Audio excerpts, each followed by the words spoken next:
কয় বছর? অনেক মায়েরা এটা করে না, দুধ খাওয়ায় না, ডানু খাওয়ায়, ডানু কি খাওয়ায়, আর কি খাওয়ায়, সেরেলাক আর নিডো।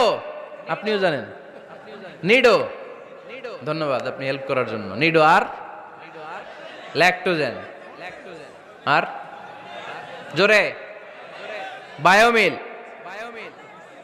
হরলিক্স আর আর কি, বেবি বেবি কেয়ার, মুখস্থ সব মাশাআল্লাহ। না এইসব বেবি কেয়ার ফেয়ারে কাজ হবে না, বুকের দুধ খাওয়াবেন। প্রিয় ভাইয়েরা শুনেন, আল্লাহ তাআলা মায়ের বুকের শাল দুধে বাচ্চার জীবনের প্রথম টিকাটা, ভ্যাকসিনটা ফ্রি দিয়েছেন। আমরা বিভিন্ন টিকা বাজার থেকে কিনি না, প্রথম টিকা